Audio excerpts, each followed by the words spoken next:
They think of a nuclear bomb that comes and is delivered by a rocket, hits the Earth, and then explodes, creates a mushroom cloud and a fireball, right? What they don't realize is that a nuclear warhead can be detonated at any altitude.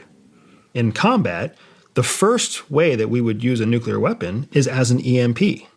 So you would send it, you'd launch it, the whole world would see it coming, right? But then you would actually detonate at altitude. And you would detonate at altitude so that it would send a very large, widespread, conical EMP that would short the fuses and communication devices of everything within its reach, right? So 2 miles off the ground, you might be able to neutralize 15 square miles of landmass, right? 4 miles off the ground, you could neutralize 50 miles of landmass. So are these accurate numbers? They're rough Okay. numbers. There's an exponential benefit to how far you could neutralize based on the altitude above ground, right? What's the widest area that a EMP, a capability that you know of? How much landmass are we talking? It would all depend on the yield of the warhead. If you were to detonate a large warhead at a high altitude, you would have a huge EMP.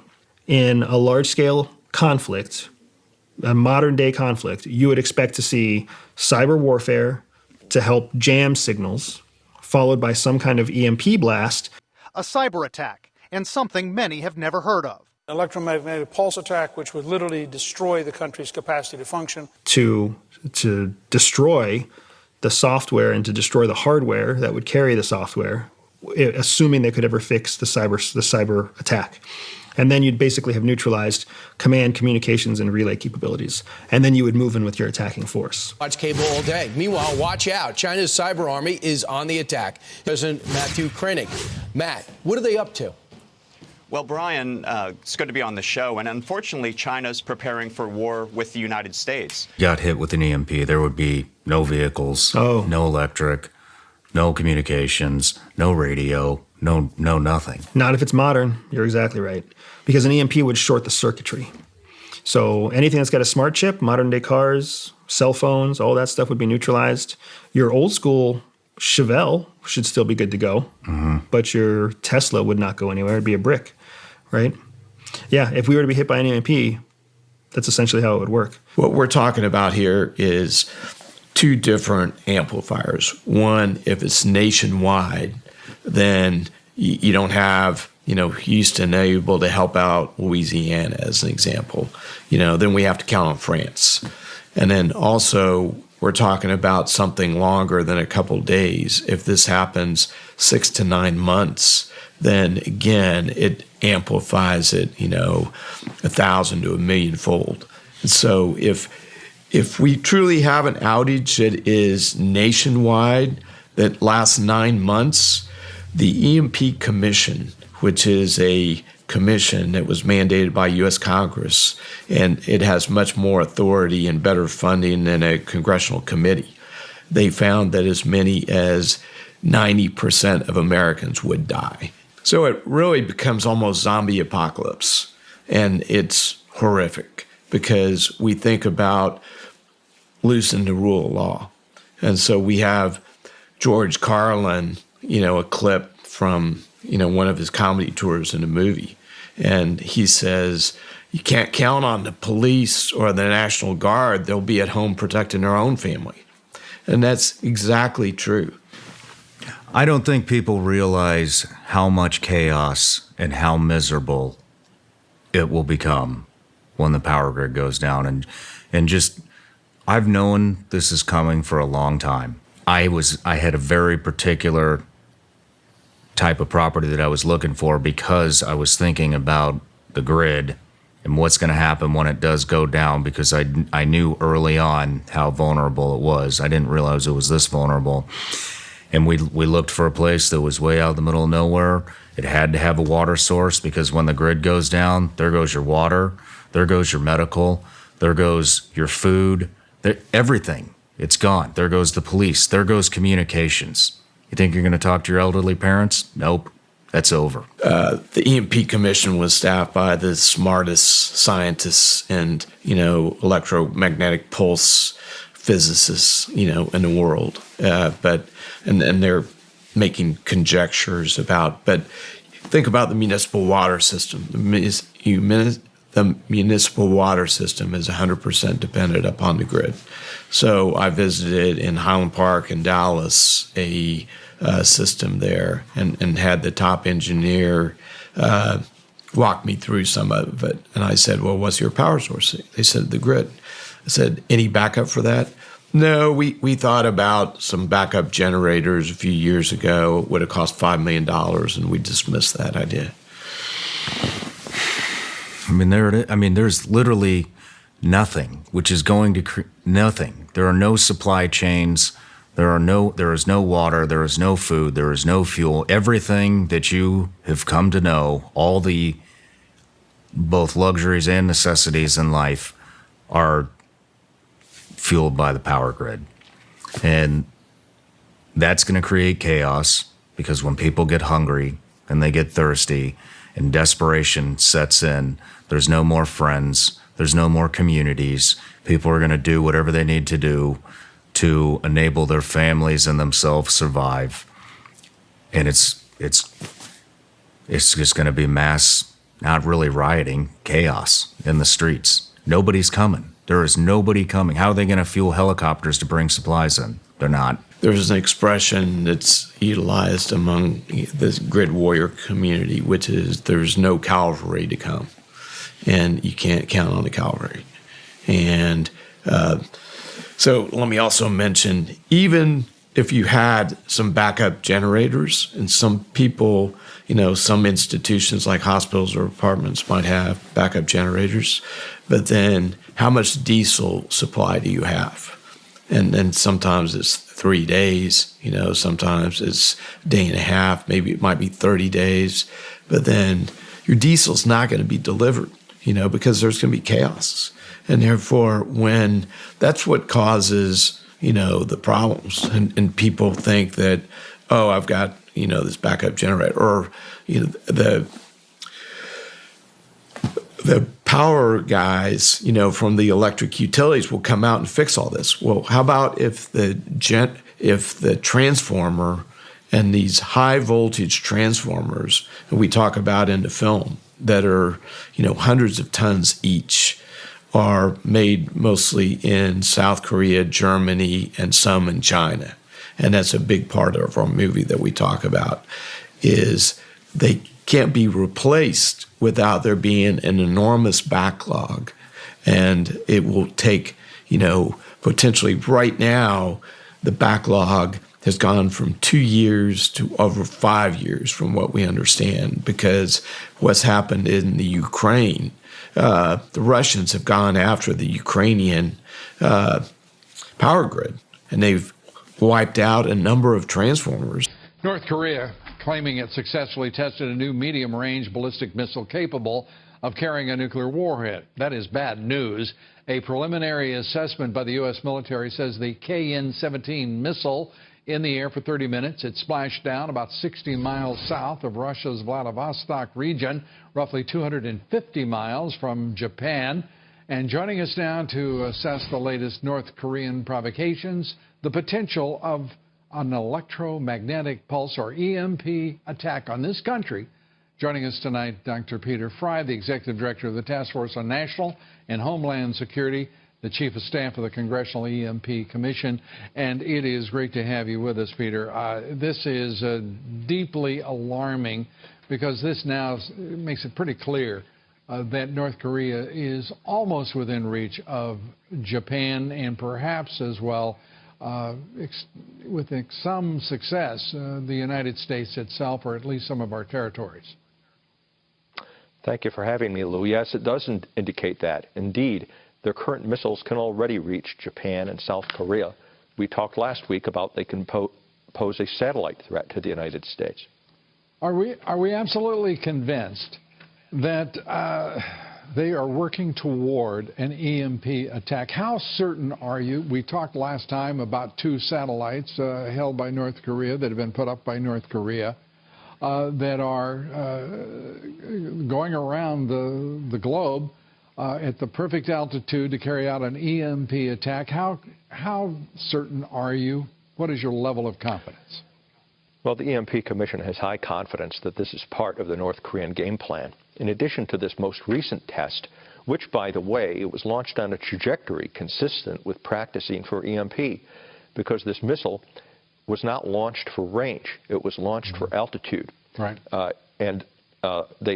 an EMP going attack, up you can about burst 1,300 miles. I mean, it was quite a high trajectory. That's correct. The reason you do that is to gain altitude, because so the EMP field can be as big as possible on the ground. And the last missile test that they did prior to this one, the Japanese and South Korean military both described it as practicing for an EMP attack, because it was burst on ascent deliberately by the North Koreans when it was at an altitude of about 71 kilometers. We know that the United States basically is unprepared. Civilian America certainly is basically unprepared for an EMP attack. What would be the result in, say, New York City, Chicago? Not just in New York, but across the country. Potentially, an EMP attack with a single warhead could shut down the electric grid across the entire country and cause a protracted blackout lasting months or years. Cars would be paralyzed. Airplanes could fall out of the sky. You'd have natural gas pipeline explosions, nuclear reactor overloads.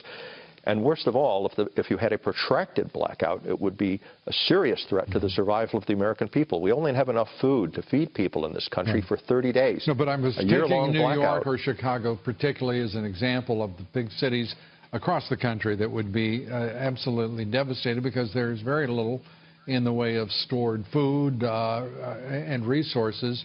It would be an even worse disaster in the cities than it would be arguably in the suburbs and the rural areas. We're about out of time. I've got to ask you this. What are we going to do about your confidence and that of your commission in the fact that the North Koreans are prepared for an EMP attack? Well, President Trump has already taken one important step last week when he signed an executive order for cybersecurity, because EMP is related to cyber attacks. The North Koreans, Russians, and Chinese regard EMP attack as part of cyber warfare. They're closely related. We hope that the president will next sign the Congressional EMP Commission's draft executive order to protect the country from EMP, an executive order which the Obama administration refused to sign for 8 years. Dr. Peter Fry, thanks for being with us. We appreciate it, as always. Do you think that this is a realistic scenario? Not for us, not for the United States. Why so? Because for someone...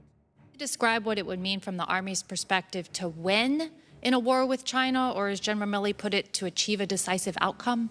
Yeah, I would say winning with China is not fighting China.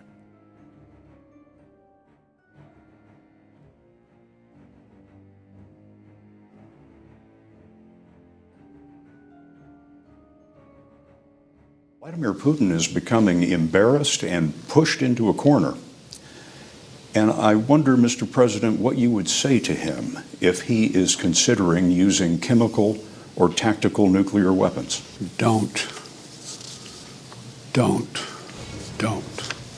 On Russian TV, claims that Ukraine had fired 6 American ATACMS missiles into Russia's Bryansk region, though no reports of casualties. Sergei Lavrov said the missile attack was a signal that the West wants to escalate the conflict. Russia now reserving the right to go nuclear, even if attacked by conventional weapons, if such an attack threatens Russia's sovereignty or territorial integrity.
The Death Company, from Fryingpan, Colorado.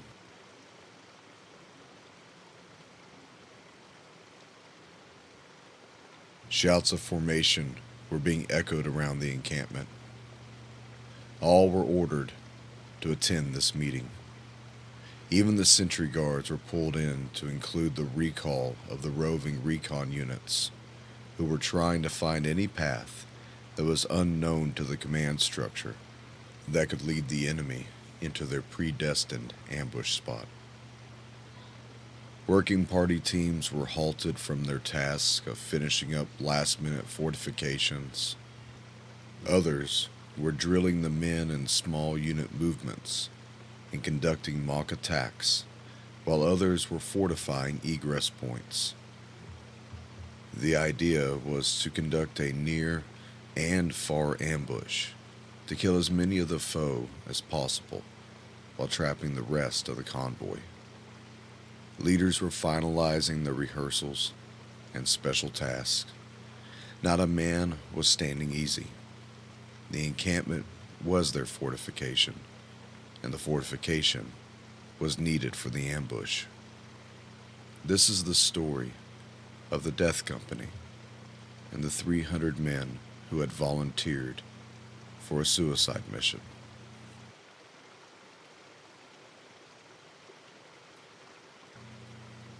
The year was 2030. It was late May, and the spring flowers were blooming as the snow melted. The air still had that mountain chill to it in the morning, but by lunch, the weather was beautiful. The river near the village community was filled with potential record-sized trout, and the vacationers were filling the small mountain villages with cheer. People were taking roadside photos, while others were hiking or fishing. Out-of-towners were congesting the roads with their RVs, motorcycles, and sports cars. This was life on the Fryingpan River, a secret hideaway that was nestled deep in the western side heart of Colorado's breathtaking Rocky Mountains. The area of concern for this story lies near a place called Jip Hill and Rudai Reservoir. These communities were insulated from much of the outside world and was highly favored for its famous trout fishing. It was one of those sportsman's paradise kind of places, which is why no one was ready for the 3 4-megaton nuclear bombs that were detonated above American airspace. The EMPs were burst just shy of 300 miles above the interior of the U.S. Not a soul was ready for it, not even the military. More especially, not those people who lived the American dream along the frying pan. It was never a good time for a direct EMP attack on the American power grid. Even more so for these who were trying to figure out what in the hell just happened and were now making a mad dash out of the Hanson Gulch on whatever can move. Everything from smart devices to water pumps just turned off. Some people's pacemakers stopped working. Home appliances cut off. And even electric vehicles went stone cold dead. Many newer model vehicles that were now dominated by microprocessing computers were non-functioning. For no known reason to the people located in this area, 90% of all technology just stopped. Streetlights went out. Every business lost power. The mass majority of vehicles in the area were now left stranded where they sit, fried near the Fryingpan River. Most people panicked when they saw the power go out along with the vehicles and smart devices. The knowledge of an EMP attack was well known by most Americans by now, with all the doomsday shows and hyperbolic mainstream media or alternative media talk shows with their endless dialogues about the latest threat to America or some new wild world-ending theory that would kill everyone in a matter of years. Yet, it was the crazy doomsday preppers and the other groups of modern-day preppers who were all labeled paranoid by the rich city folk who thought meat grew in plastic packages in the back of grocery stores. Nope, it was the preppers that seemed to be the readiest for this kind of scenario. Or at least, that they tried to be. Many lived in fear of the well-known coming EMP attack, while others would keep a more general practical awareness of current known threats to America, and so had prepared accordingly to the best of their abilities. An electromagnetic pulse, EMP attack, is a detonation of a weapon that releases a burst of electromagnetic energy to damage or destroy electronic devices over a large area. EMPs can be caused by natural means like a CME from a strong X-class solar flare, or by a deliberate attack from nation-states. Few nations have claim of such weaponry, but those most known are the United States of America, the Russian Federation, the People's Republic of China, and the volatile hermit kingdom of Kim Jong-un in North Korea. Basically, any nation that has developed an intercontinental ballistic missile that can carry a large nuclear payload could easily fashion themselves an EMP weapon. It was the United States in 1962 who first learned of the effects of the EMP while detonating a nuclear bomb off the coast of Johnson Atoll during a high-altitude nuclear test, whose operation name was labeled Starfish Prime. Along with the multiple EMP attacks came the land, air, and sea invasions. These invasions were predicted for decades by both government and military specialists, but the lack of adequate response to them was questionable, as if they were just allowed to do it. It was as if the Defense Department just turned and looked the other way as both Russian and Chinese fleets were headed to our shores. Not a shot from our military was fired. Talking heads on mainstream media were going mad about the incoming fleets, and internet erupted in conspiracies. As it turned out, they were all true. Just like our military knowing that Japan's fleets were on the way to Hawaii before the attack on Pearl Harbor commenced, our government would again do nothing. They would let the attack happen.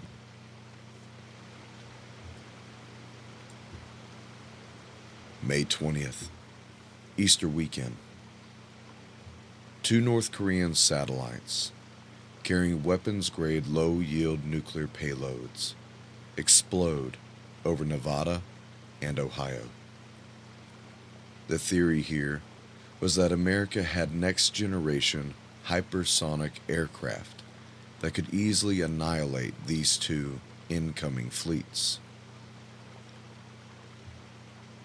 We are, of course, speaking of Area 51's CIA proving grounds and Wright-Patterson Air Force Base located in Dayton, Ohio. The Chinese and Russians were not taking any chances and wanted to make sure that they permanently grounded any aircraft that was capable of stopping their efforts. Some of the advisors from Beijing and Moscow were advised that the United States had gained possession of what they were dubbing off-world technology, and were then able to back-engineer it, make new, highly advanced aircraft and weapons. Next, Russia loosed 3 of their submarine-launched nuclear ballistic missiles from 3 of their Beret-class nuclear-powered ballistic missile submarines. The intended targets were at 250 miles above the states of Colorado, Tennessee, and lastly, Texas. A total of 6 nuclear EMP attacks upon America. This was the literal manifestation of the word overkill. The Russian submarines were lingering in the deeper waters of the Gulf of Mexico. Just to show the level of insanity, or genius, of the Russians, they waited for a freak tropical storm that seemed to have been generated out of nothing and then steered into the Gulf of Mexico. The submarines used the approach of the storm as cover for their covert mission, and when landfall started to happen, the missiles tore out of the oceans and screamed towards its first stage of the high-altitude assault. Within less than 15 minutes, a total of 5 low-yield nuclear weapons had detonated above North America, causing a near nation-ending blackout that would never allow the so-called greatest nation on Earth to recover. The last submarine-launched ballistic missile came from yet another Russian submarine. This submarine had sat anchored in the dark, deep freezing Arctic waters of the Beaufort Sea for weeks, waiting for the command to attack. The missile exploded above the state of Alaska and the Canadian territory of Yukon. This last EMP blast completed the 6 EMP attacks on America and paved the way for unfettered violence. The American dream was destroyed in just one day. May 21st, one day after the EMP attacks on the United States. It appeared as if the entire surface-level Russian Federation armada came from the Atlantic, staging themselves 300 miles off the east coast, while a small armada of submarines were poised to strike from the Gulf of Mexico. The Russian fleet's numbers were not staggering by any comparison to the might of the American Navy, but their intent was well understood by American military personnel. They may not have had as many aircraft carriers as the U.S. Navy did, but they had the numbers in cruise missiles, drones, naval batteries, and submarines. In total, the fleet contained 46 water surface level warships, with 1 aircraft carrier, 2 battle cruisers, 2 cruisers, 3 patrol ships, 10 destroyers, 12 frigates, 83 corvettes, 18 landing ships, 40 landing crafts, and 120 patrol boats. Under the surface of the water were 80 special purpose subs, 17 diesel attack subs, 12 cruise missile subs, 12 ballistic missile subs, and 14 nuclear attack missile submarines. 300 meters below the sandy waters of the Gulf of Mexico, the 3 nuclear attack submarines were slowly repositioning themselves. They were currently located in the basin of the Gulf of Mexico. The Mexico Basin reached a depth of 5,203 meters and provided the proper depth and room for the submarine fleet to navigate safely and be undetected. The 3 Boré-class nuclear attack submarines were not alone. They were being accompanied by 1 ballistic missile, 1 cruise missile, and 1 special purpose submarine. The small fleet of submarines were now relocating to a sector of the Mexico Basin called the Sigsbee Plain that had a depth of 4,376 meters. This would put the submarine fleet 246.8 miles from the coastal city of Corpus Christi, Texas. After successfully launching their primary attack, the submarine fleet would then begin their preparation for the Stage 2 attacks. Following a preordained warning order, the submarine captains would then begin plotting their new string of attack coordinates and egress points. An interesting point to note about this attack is the risk factor the Russians were taking.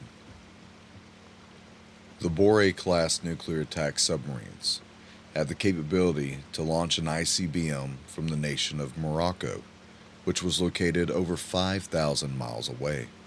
However, they instead chose to be up close and personal. This tactic proved successful in multiple ways. Not only did the fleet slip through the highly monitored Yucatan Channel that lay between Cancun, Mexico, and the communist island nation of Cuba, defeating the sophisticated U.S. military monitoring equipment which enraged the admirals in the U.S. Navy, but it also cemented a new thought into the hearts and minds of Americans, that the sneaky Russians had us at their mercy. Those 3 Boré-class nuclear submarines carried enough ICBM missiles to literally eliminate the United States of America from the history books. It would further boast the confidence in the attack of both Russia and their ally, China.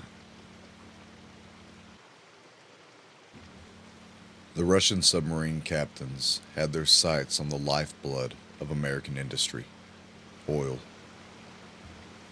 With the ability to fire while moving, the nuclear attack submarines had their next targets lined up. They were preparing for a possible strike on the major oil refineries located in Corpus Christi, Three Rivers, Houston, Port Arthur, and Galveston, Texas. Also in their targeting data were the U.S. Air Force military bases located in San Antonio and the Joint Reserve Base in Fort Worth, Texas. Main priority for the strike on the Joint Reserve Base in Fort Worth and San Antonio were to knock out any additional forces that could locate and sink the submarines. Unfortunately, the Russian Borei-class submarine was the second deadliest undersea vessel ever created, with the capability of housing 16 Bulava intercontinental ballistic missiles that can carry up to 10 nuclear warheads apiece and a range of 8,300 kilometers, 5,100 miles. There was no place in America that one could hope to escape the Chthonian fury of the Borei submarines. The smaller cruise and ballistic missile submarines would be used for most of the coastal attacks. They were also the protective detail for the Borei nuclear submarines and stood by to intercept any U.S. submarines or water surface level vessels. The Russian submarine captains and crew knew that the U.S. would be responding in force to the last known point of origin where the missiles breached the water. Texas was not their only targets. All Gulf states had a targeting vector aimed at either military bases or largest points of industry. If Russia chose to hit us from the East Coast and the Gulf, then China would fill the gaps and invade us from both the West Coast and from Canada. China had targeted large coastal-based military bases and airports. Unlike the Russian fleet on the East Coast, who sat anchored hundreds of miles offshore like some sea-born specter, silent and unmoving, the Chinese did the exact opposite. It was a full-scale invasion with intense fighting. The Chinese Navy has an estimated 788 ships and 600 aircraft.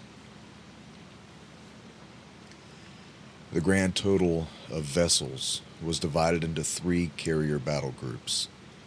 The People's Liberation Army Navy, or PLAN, was divided into 5 subgroups: the Surface Force, the Submarine Force, the Coastal Defense Force, the Chinese Marine Corps, and the Naval Air Force. They had a total of 350,000 personnel, including 70,000 Marines and 30,000 naval aviation personnel. The PLAN, or Chinese Navy, was divided into 3 command fleets: the North Sea, East Sea, and South Sea fleets, which served as their northern, eastern, and southern command. It would appear that, just like their associates in crime, the Russians, the Chinese would also deploy its entire navy to attack America. Each carrier battle group would total around 215 ships.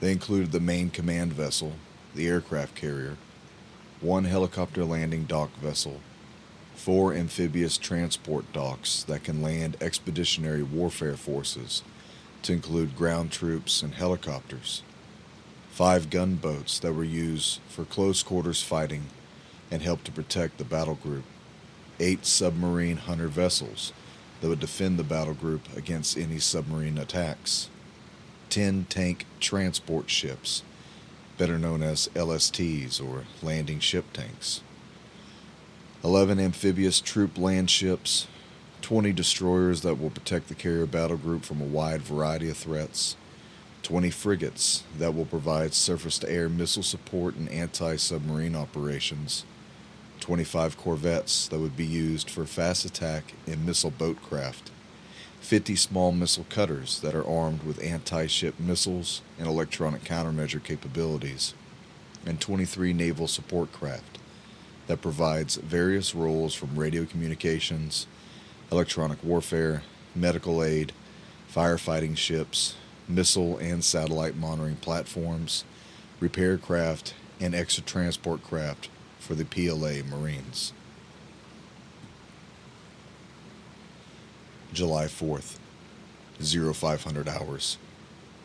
The 3 Chinese carrier battle groups were now amassing on the states of California, Oregon, and Washington State. The naval bombardment started while most people were still sleeping. The lack of ability to properly communicate and announce a warning was a vulnerability that the PLA would gladly exploit.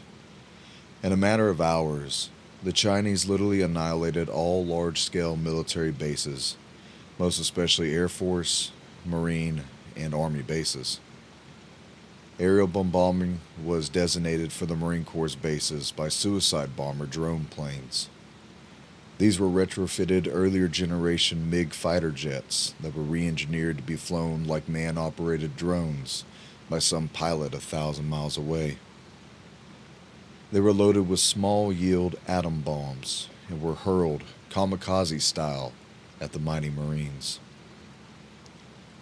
Long-range drone submarines took out unsuspecting naval vessels and Coast Guard ships with torpedoes with such sufficiency that it would make a man think that this was all somehow allowed to happen. There seemed to be a complete military stand-down. Marine Corps bases at Camp Pendleton, Barstow, MCRD Recruit Depot, and 29 Palms were lost. The naval bases Ventura County, Coronado, Point Loma, and San Diego were burning, ships sinking into their once peaceful harbors.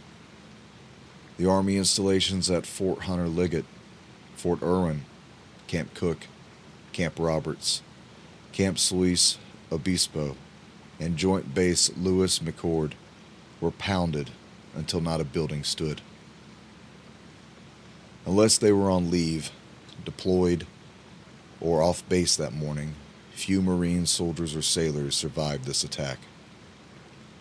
The saving grace of this attack is the generous amounts of forces and equipment that were deployed around the states conducting policing operations or being moved to undisclosed locations, like training grounds where new and ad hoc impromptu bases were being constructed. Most of the military equipment was hardened to the EMP hit, but the highly technical equipment was lost. Old analog radios and other communication and detection equipment were being removed from their underground locations and being brought back online. There was a general order from the Joint Command structure on the West Coast to pull all military units back from the coast and proceed further inland. The West Coast foothold was lost. Entire divisions of mechanized vehicles were lost. Food and fuel supplies were running low due to the fact that so little could be taken during the attacks and so few was recovered afterwards. Air bases were hit the hardest. The number one most dangerous asset that the Americans had in their arsenal were their highly dangerous and sophisticated aircraft and very skilled pilots. Any Air Force base that lay within Chinese weapon range of the West Coast was struck, and struck hard. Though many aircraft were moved to undisclosed locations further to the interior of the U.S. or underground, the maintenance bays and anything else that could resupply the American warplanes with fuel or ammo was hit. Barracks were targeted. Chow halls were targeted. The base shopping center, known as the PX, was even targeted. In their mad dash assault, the Chinese destroyed anything that they felt was of value. They struck airports and runways, They struck civilian helicopters that were sitting grounded at random locations. They wanted to make sure that they had as much air superiority as possible. Government buildings were targeted. Some police stations were even hit with missile attacks. Hospitals were not targeted, and neither were municipality buildings. Only those places that could offer some sort of armed resistance against the Chinese invaders were targeted. Abandoned power generating facilities were spared, and most major infrastructure, like power lines, dams, bridges, and roads, were left alone, for now. The nuclear power reactors were left alone as well, although they were captured and now were turned into bases of operation for the PLA. Prior to this sneak attack and invasion, political pundits and retired intelligence officials would say that our enemies would never hit America with an EMP attack because they would need our infrastructure. This was a hot topic talking point on many media shows. People would make this assumption that America was different and also uniquely protected by God. Therefore, she would never see her own demise. Oh, how wrong they all were. Let's get back to this supposed sneak attack on America. It was no real surprise to most that the initial forces came from within. Millions of embedded communist sympathizers or hidden Chinese military members would link up with tens of thousands of hidden Russian soldiers at large ranches and other unknown large industrial-sized farms. There they would receive a rich distribution of American firearms and ammunition. At these hidden sites, they would be given military-grade explosives, various portable radios for communication, night vision, and thermal optics, and top-of-the-line American-made tactical gear to include armor. The average operative was as well supplied with warfighting gear as any random special operations warfighter, though, albeit they were not well trained. The thought process for this planning was, quote, make them well armed and let the technology and numbers win the battles. Along the southern border, the Mexican cartels and their gang affiliates living in the States would join together in dozens of killing frenzies where entire cities were hit, blitzkrieg style. The cartels would kill any police officer or military member in uniform that was in public view. From there, they would target anyone they wished. They would enslave entire communities and strip every home of any possession. In some places, the cartels would be met by heavy but disorganized resistance at first. The first real form of resistance to the cartel's northern push was from the great state of Texas. Texans were resilient creatures, highly motivated, and very well armed. The governor of Texas created a new military force and called for martial law statewide. There was a declaration made on shortwave radio that Texas peace officers and military personnel were under no orders to take prisoners or show leniency towards any hostile force. This notification to extreme measures was also included with criminals. The governor declared, quote, now is not a time for weakness or mercy to the evildoers. Texas would make a strong resistance to the cartels and repel many of their major assaults to include invading into Juarez, Mexico, and other border towns. Many Texan citizens fled north away from the Mexican border, but found only more danger when their gas tanks prematurely ran empty. The cars may be moving, but the gas stations were not pumping. Though some had generators that could run 1 or 2 pumps at a time, these places quickly became OK corrals due to the high tensions and fear.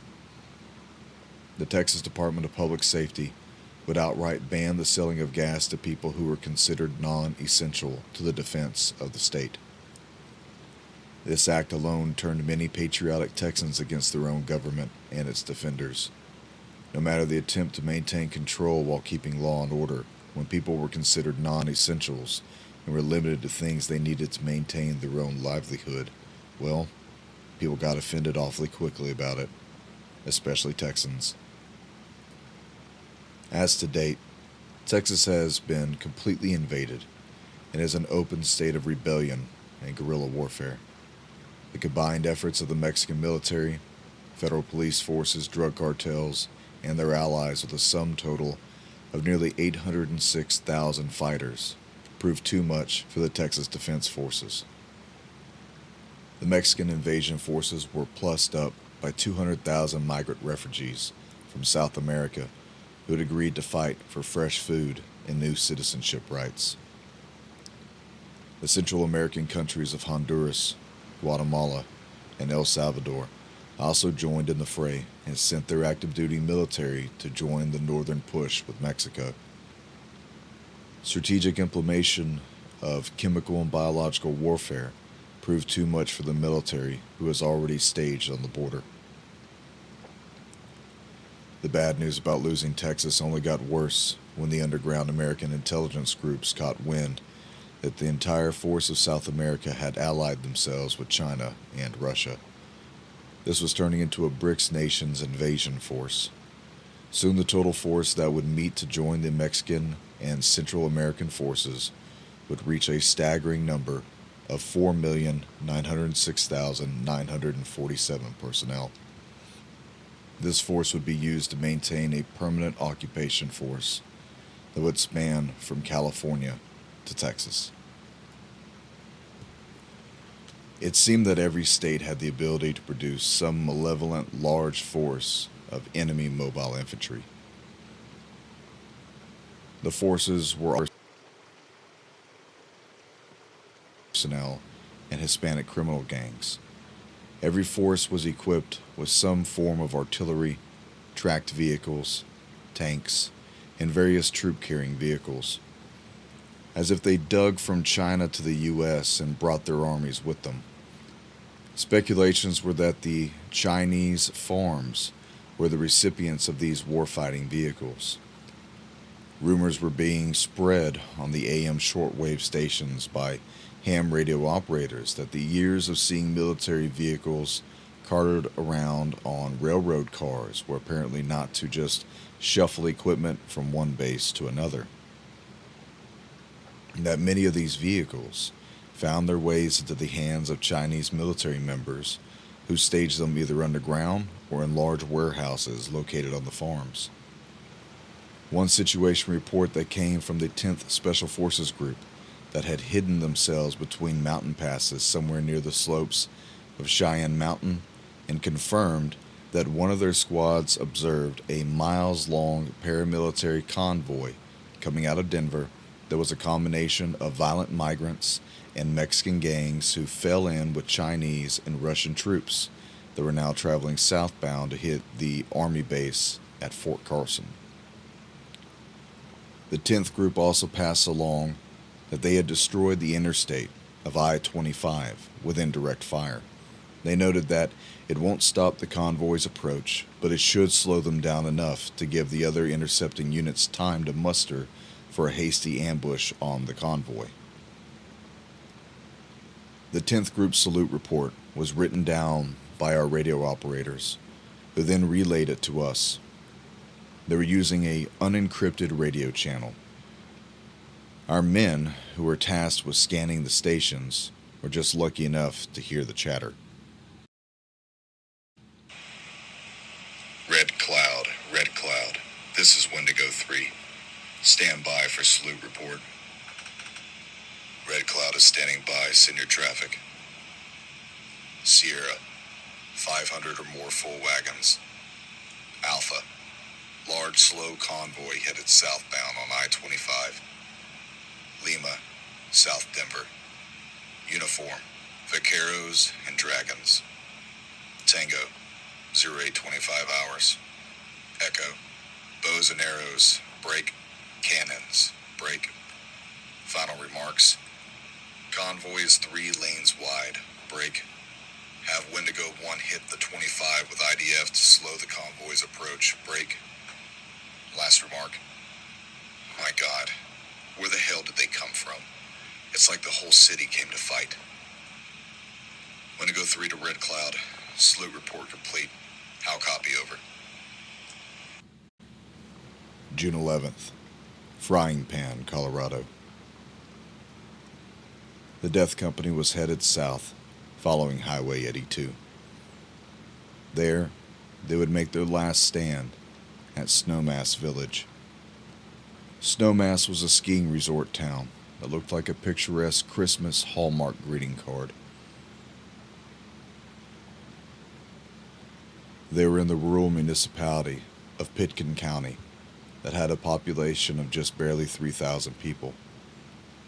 Their goal was to delay the enemy forces that were approaching and would ambush the convoy on its left and right side flank. This would be no simple task. The enemy would be moving in their light infantry battalions of fighters, who were also being escorted by a small mechanized company of light armor vehicles that they stole from Fort Carson. There was no doubt they would deploy spies in front of the convoy, conducting their own route reconnaissance and scanning for potential enemy targets.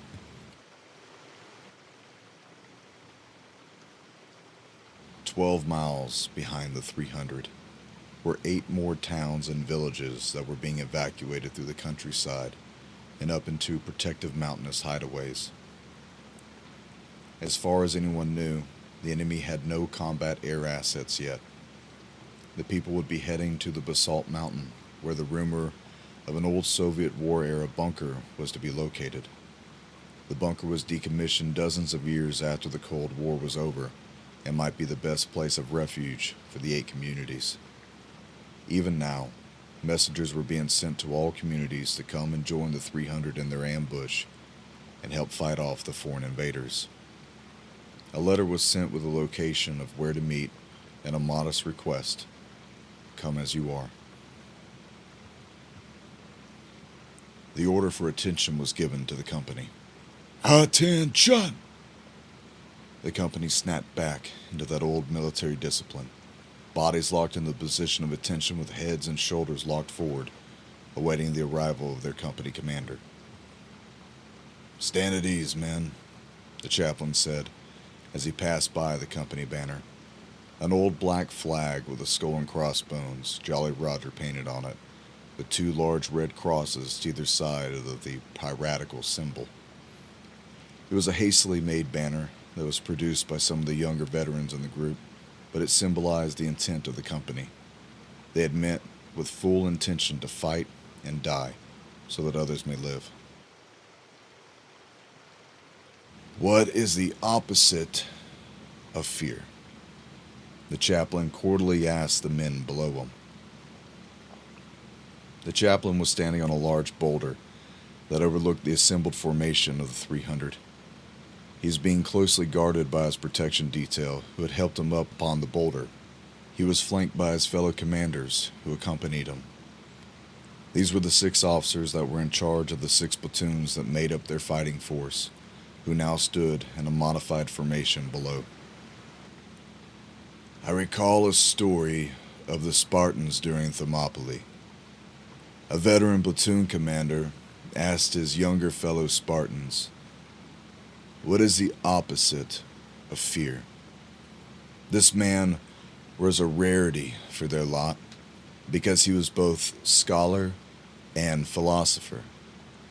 He asked this question, what is the opposite of fear, not knowing the answer yet himself until the point of near extinction by the hands of the Persians.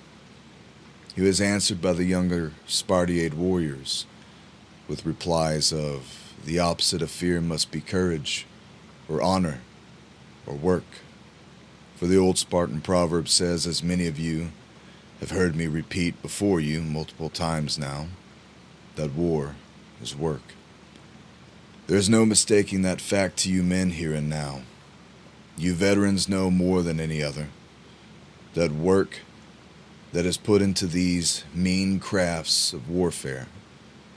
To all you untested blades out there, you brave men who have never seen battle before or killed another man in anger, you will learn of this lesson soon, and if the Lord wills it, then maybe some of you will be able to crawl out of this mess alive, living to tell this tale. The Spartan platoon commander that I mentioned was gifted the knowledge of his question before his thread was inevitably cut, that the opposite of fear is love, that it takes brave and bold men to stand and act as both defender and protector of all that he holds dear. Never did I think that this day would come, though I think many of us did eventually expect it. And what is the opposite of fear? It is love. Love for your families, your neighbors, your country, and now the love for the man who will be fighting beside you. As it is said in the Gospels in 1 John, that God is love. If you'll excuse this old preacher for yet commencing to another sermon, but I feel I must call upon the Lord for our protection and for our success. Listen to this message from the book of 1 John.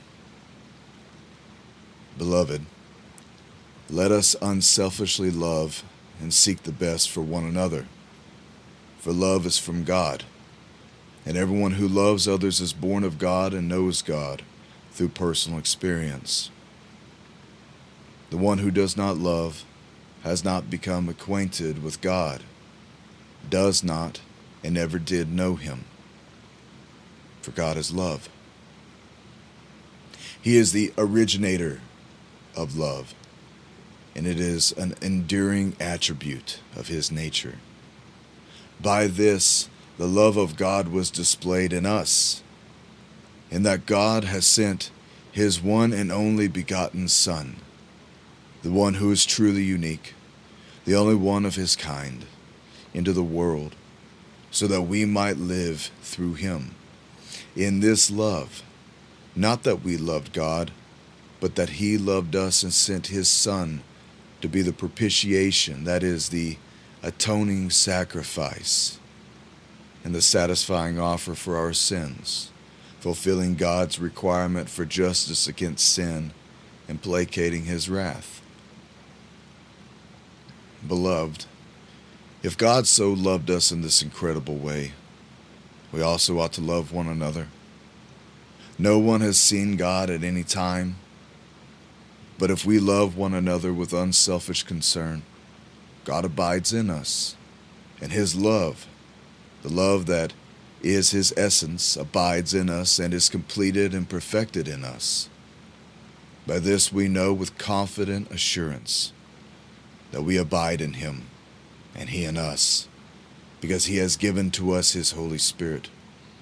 We who are with him in person have seen and testify as witnesses that the Father has sent the Son to be the Savior of the world. Whoever confesses and acknowledges that Jesus is the Son of God, God abides in him, and he in God. We have come to know by personal observation and experience, and he believed with deep, consistent faith the love which God has for us. God is love, and the one who abides in love abides in God, and God abides continually in him. In this union and fellowship with him, love is completed and perfected with us, so that we may have confidence in the day of judgment, with assurance and boldness to face him. Because as he is, so are we in this world. There is no fear in love. Dread does not exist. But perfect, complete, full-grown love drives out fear, because fear involves the expectation of divine punishment. So the one who is afraid of God's judgment is not perfected in love, has not grown into a sufficient understanding of God's love. We love because he first loved us. If anyone says, I love God, and hates works against his Christian brother, he is a liar. For the one who does not love his brother, whom he has seen, cannot love God, whom he has not seen. And this commandment we have from him, that the one who loves God should also unselfishly love his brother and seek the best for him. That's 1 John chapters 4, verses 7 to 21. The chaplain said, softly, smiling, and looked into the eyes and souls of the great men he found before him, and was encouraged by the boldness of these men. They were all listening longingly to a story like his grandchildren would. His heart was filled with such love for these valiant men who had made the toughest decision that a father or husband could make. That's why he too volunteered to join them and was declared to be the commander of this death company. All knew that day that such an honorary was not going to last very long. He figured that these men were all leaders in their own ways, or else none of them would have ever volunteered for such a mission as this, to willfully die so that others may live.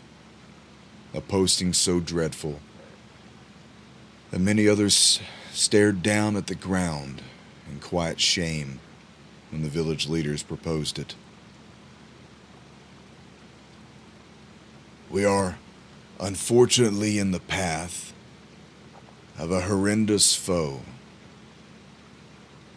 whose might would easily overtake our small riverside fishing village in mere days or less.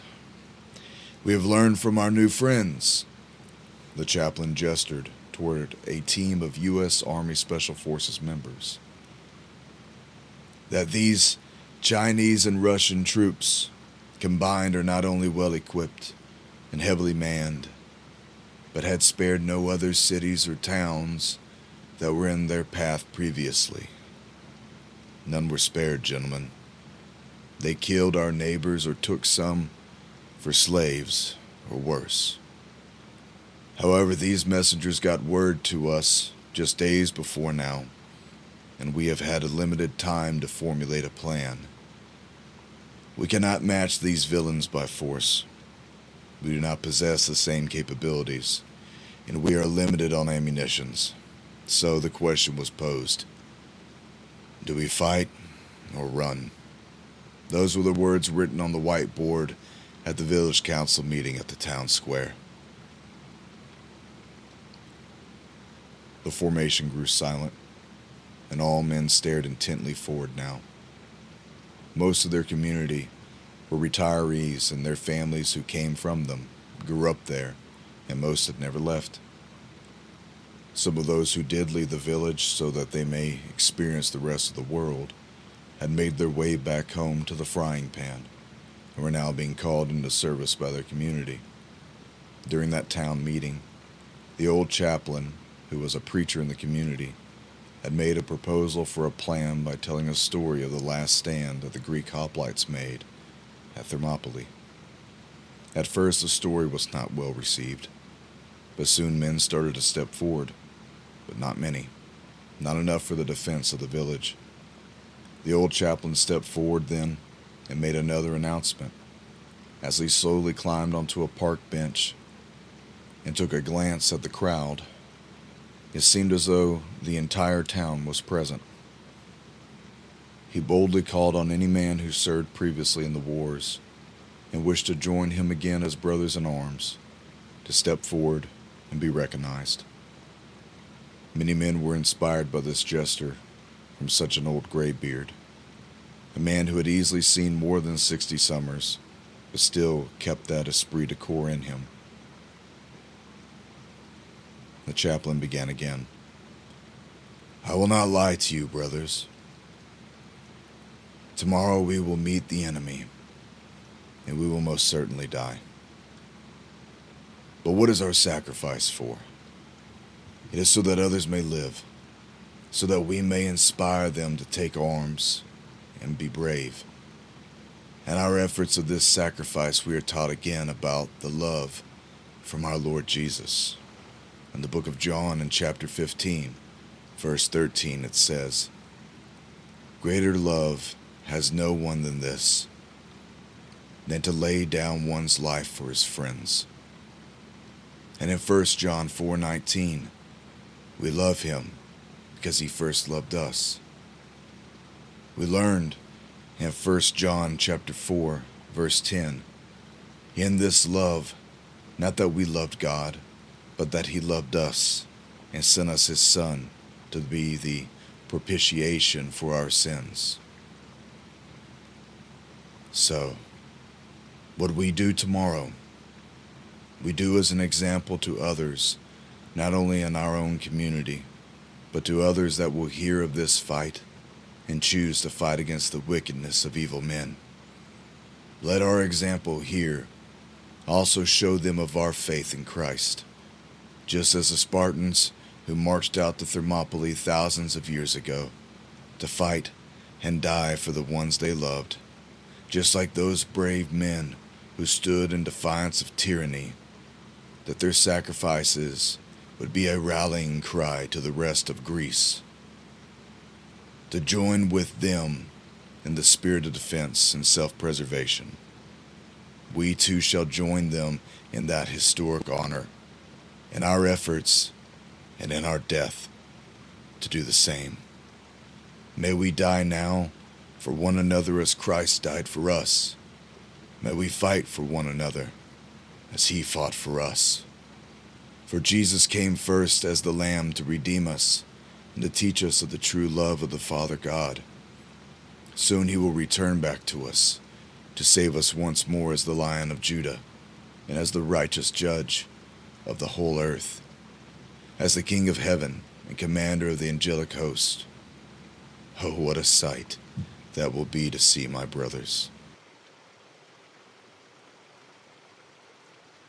Men, tomorrow we shall live out the greatest acts of our lives. Hear now what I request of you all.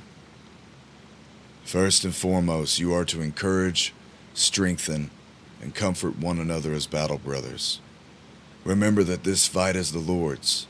We are his warriors. Remember that your actions are to reflect that of our King. Remember also that we are dead men already. What more do we have to lose?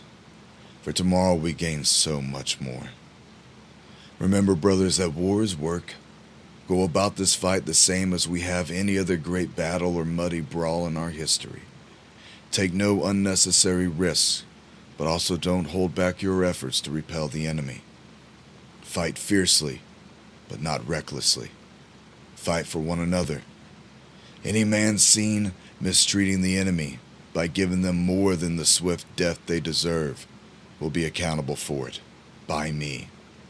Do not make me have to remind any of you of your commitments to Christ. We cannot afford to be undone by rage, cowardice, or lust for violence. Give them what they deserve, and no more. From now on, no man heeds nature's call without weapon or armor, and you will go with a battle brother to watch your back. Obey the orders of battle and instructions from your officers. If a man goes down during the battle, step into his place. If he's wounded, do your best to cover him, provide for him, but then quickly return to the fighting. We cannot afford any gaps in our coverage tomorrow when the trap is sprung. Maintain your prayers of thanksgiving. Give no room to fear. Stay with your teams and squads. Maintain discipline on the fighting line and in your positions. Remember that God has not given us a spirit of fear, but of power and of love and of a sound mind. Besides, what do dead men have to fear? We are the death company.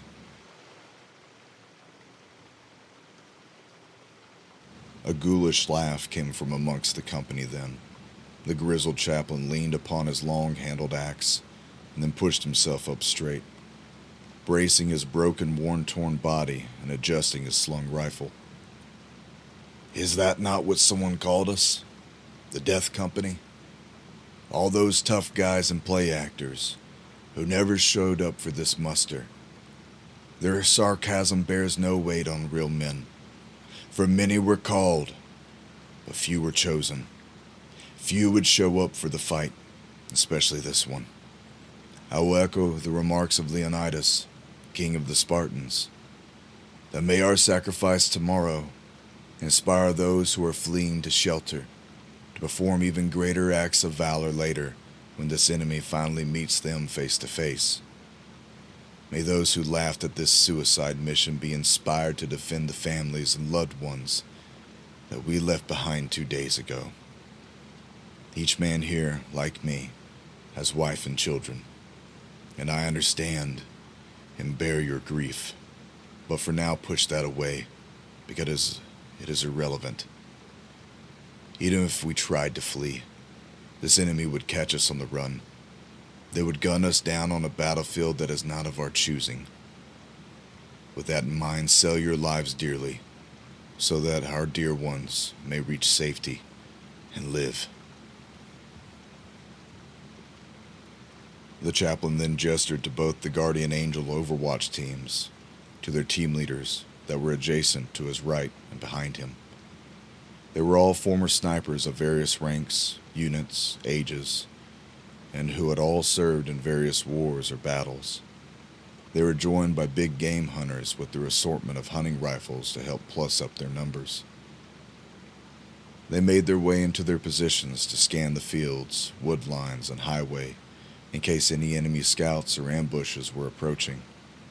Once nestled into place in their higher vantage points, the team leads radioed into the lead radio operator, who gave the thumbs up to the chaplain to proceed. Gentlemen, brothers, fellow warriors for Christ, please bow your heads. Let's go to the Lord in prayer. We will be reciting the Lord's Prayer. Do you remember it? It goes like this. Our Father in heaven, hallowed be your name.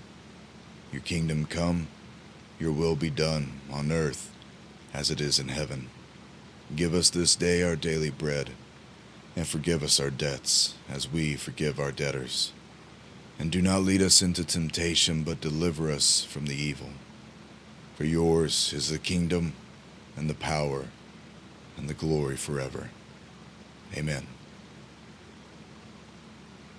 The chaplain gave a stoic but proud, hard last stare at this band of brothers and said, I release you back to your commanders. Go with God, brothers. Prepare your hearts. Tomorrow we will fulfill our oath to stand and die. This we have sworn, and this we will perform. Die well, sons of the Lion. Maranatha. Die well. The formation was called back into attention once more, and all present returned to that position of attention. Attention! Death Company! Dismissed!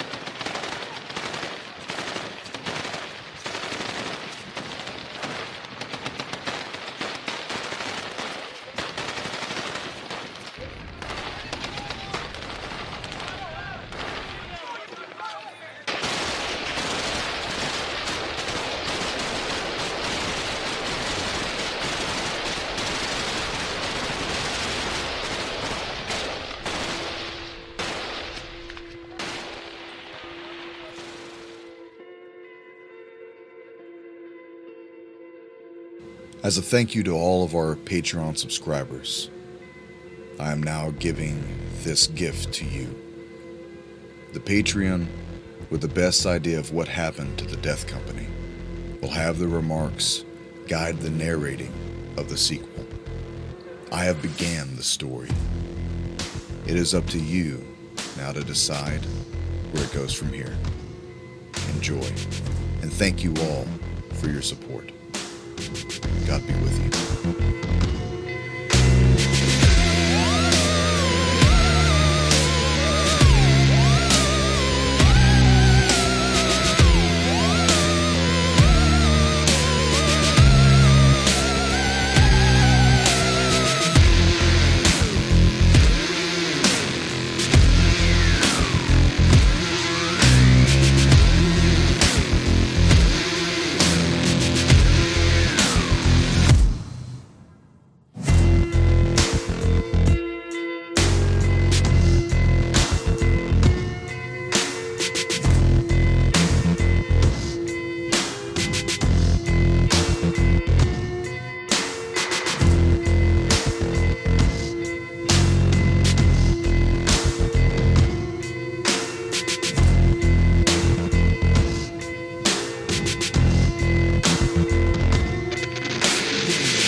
What's the need for training? We train because we care about others. We agree to stand, fight, and die for those we love. Become an asset to your community, not a liability. Visit VindictaSolutions.com. Come get some training. Acta, non verba. Deeds, not words.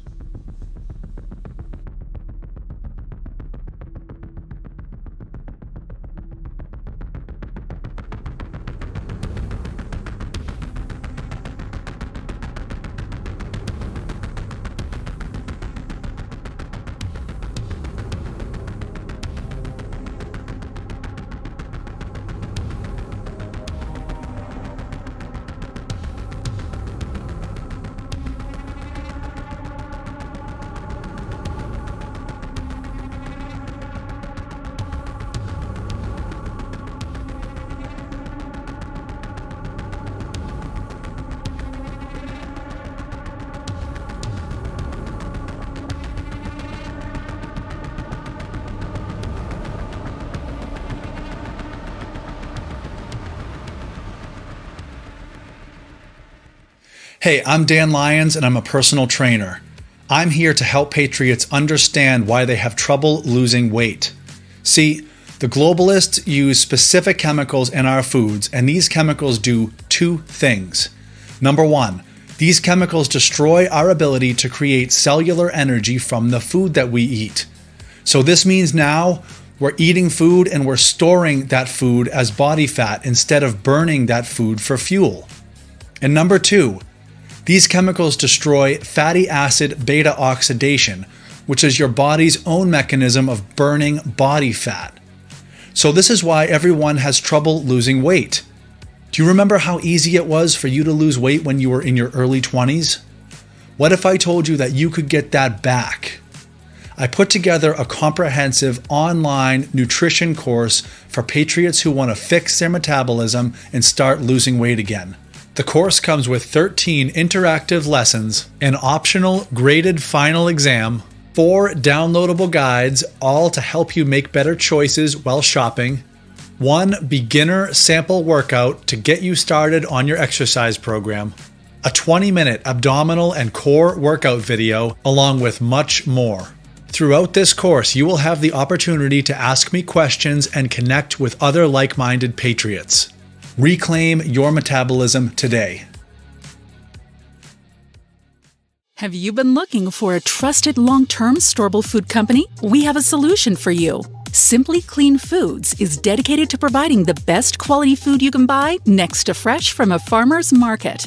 Our line of resealable fruits, vegetables, and meats are suitable for everyday use, and you won't have to worry about throwing away valuable groceries ever again. Our food is completely GMO-free, and our stringent quality controls, plus testing for heavy metals, makes us unique in the storable foods market. Simply Clean Foods' primary focus is to bring clean food to people all around the world and change the way we look at freeze-dried food in our daily cooking.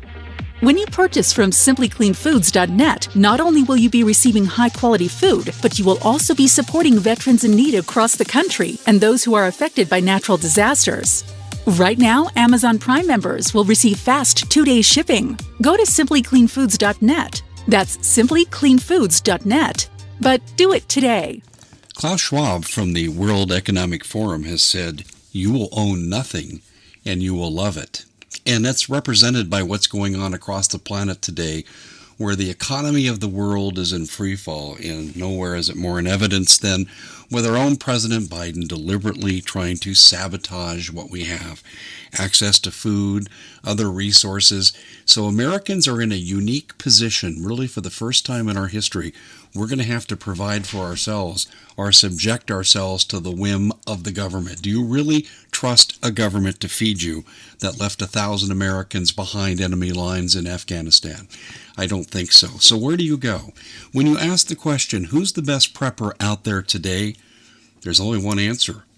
Ready-Made Resources and Robert Griswold. I call him King Prepper, and that's how a lot of people think of him.